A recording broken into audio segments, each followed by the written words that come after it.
Assalamualaikum warahmatullahi wabarakatuh. Apa kabar kalian? Semoga kalian baik-baik saja dan tetap diberikan kesehatan oleh Allah Subhanahu wa Ta'ala. Bantu channel kami dengan cara subscribe dan tekan tombol lonceng kalian. Terima kasih. Semoga kisah ini bermanfaat.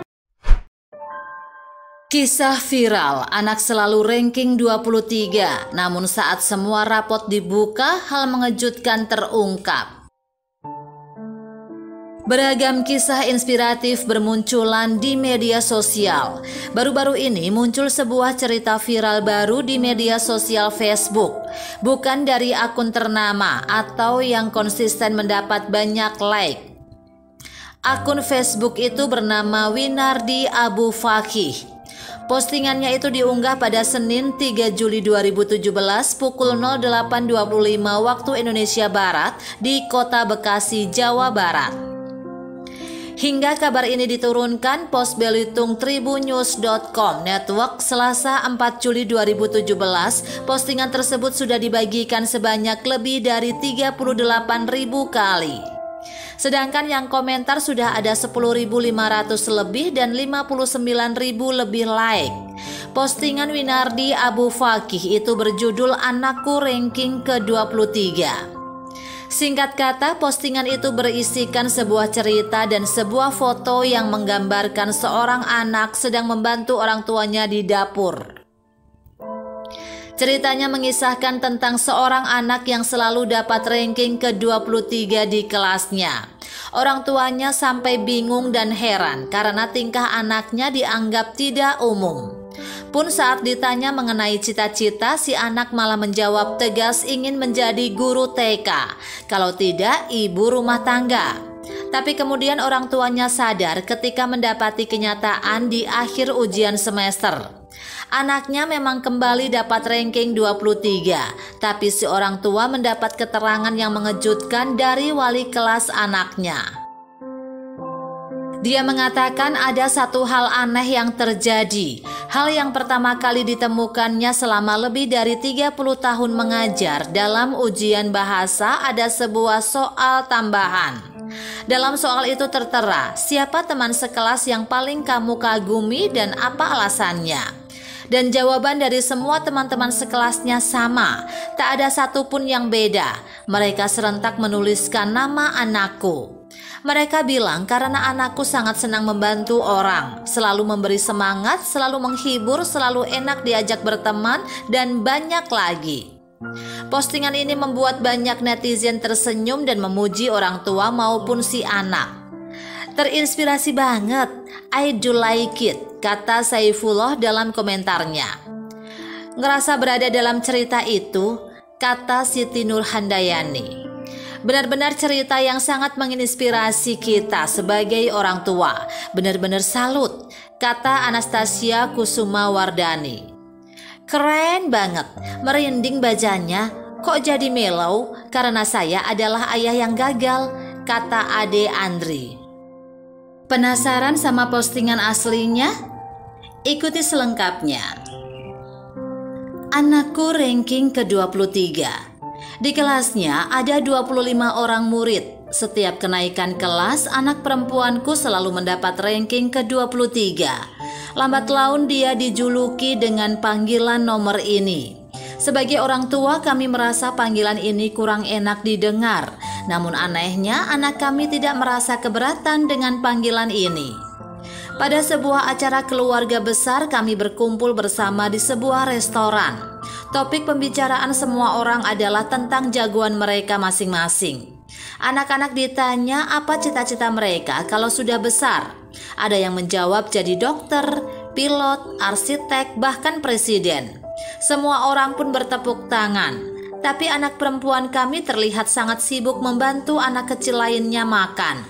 Semua orang mendadak teringat kalau hanya dia yang belum mengutarakan cita-citanya. Didesak orang banyak, akhirnya dia menjawab, saat aku dewasa, cita-citaku yang pertama adalah menjadi seorang guru TK, pemandu anak-anak menyanyi, menari lalu bermain-main. Demi menunjukkan kesopanan, semua orang tetap memberikan pujian.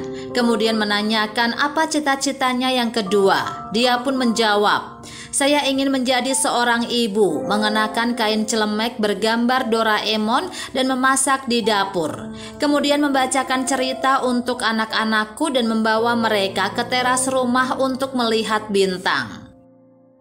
Semua sanak keluarga saling pandang tanpa tahu harus berkata apa. Namun raut muka istriku pun terlihat canggung sekali. Sepulangnya kami kembali ke rumah, istriku mengeluhkan kepadaku, apakah aku akan membiarkan anak perempuan kami kelak hanya menjadi seorang guru TK? Anak kami sangat penurut. Dia tidak lagi membaca komik, tidak lagi membuat origami, tidak lagi banyak bermain. Bagai seekor burung kecil yang kelelahan, dia ikut les belajar sambung menyambung, buku pelajaran dan buku latihan dikerjakan terus tanpa henti. Sampai akhirnya tubuh kecilnya tidak bisa bertahan lagi, terserang flu berat dan radang paru-paru. Akan tetapi hasil ujian semesternya membuat kami tidak tahu mau tertawa atau menangis. Tetap saja ranking 23. Kami memang sangat sayang pada anak kami ini, namun kami sungguh tidak memahami akan nilai di sekolahnya. Pada suatu minggu, teman-teman sekantor mengajak pergi rekreasi bersama.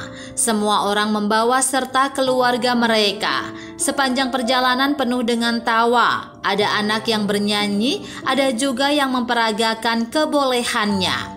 Anak kami tidak punya keahlian khusus, hanya terus bertepuk tangan dengan sangat gembira. Dia seringkali lari ke belakang untuk mengawasi bahan makanan, merapikan kembali kotak makanan yang terlihat sedikit miring, mengetatkan tutup botol yang longgar, atau mengelap wadah sayuran yang meluap keluar. Dia sibuk sekali bagaikan seorang pengurus rumah tangga cilik. Ketika makan, ada satu kejadian tak terduga. Dua orang anak lelaki teman kami, satunya si jenius matematika, satunya lagi ahli bahasa Inggris, berebut sebuah kue. Tiada seorang pun yang mau melepaskannya, juga tidak mau saling membaginya. Para orang tua membujuk mereka, namun tak berhasil. Terakhir, anak kamilah yang berhasil melerainya dengan merayu mereka untuk berdamai. Ketika pulang jalanan macet, anak-anak mulai terlihat gelisah. Anakku membuat guyonan dan terus membuat orang-orang semobil tertawa tanpa henti. Tangannya juga tidak pernah berhenti. Dia mengguntingkan berbagai bentuk binatang kecil dari kotak bekas tempat makanan. Sampai ketika turun dari mobil bis, setiap orang mendapatkan guntingan kertas berbentuk hewan masing-masing dan mereka terlihat begitu gembira. Selepas ujian semester, aku menerima telepon dari wali kelas anakku. Pertama-tama mendapatkan kabar kalau ranking sekolah anakku tetap 23. Namun dia mengatakan ada satu hal aneh yang terjadi. Hal yang pertama kali ditemukannya selama lebih dari 30 tahun mengajar. Dalam ujian bahasa ada sebuah soal tambahan.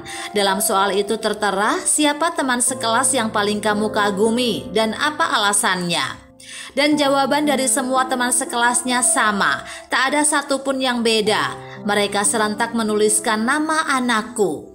Mereka bilang karena anakku sangat senang membantu orang, selalu memberi semangat, selalu menghibur, selalu enak diajak berteman, dan banyak lagi.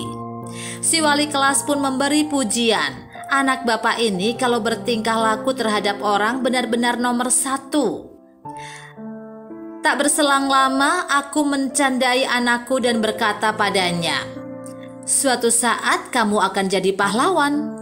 Anakku yang sedang merajut selendang leher tiba-tiba menjawab, "Bu guru pernah mengatakan sebuah pepatah, ketika pahlawan lewat harus ada orang yang bertepuk tangan di tepi jalan."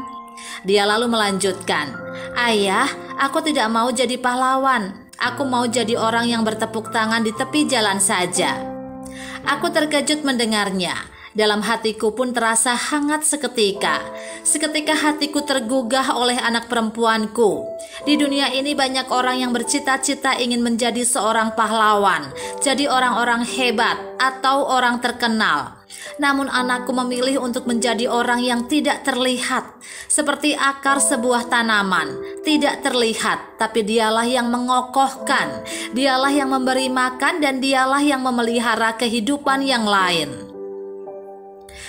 Sahabatku, hidup itu bukan semata-mata untuk menunjukkan siapa yang paling penting, siapa yang paling berperan, atau siapa yang paling hebat. Tapi sederhana saja, siapa yang paling bermanfaat bagi yang lain.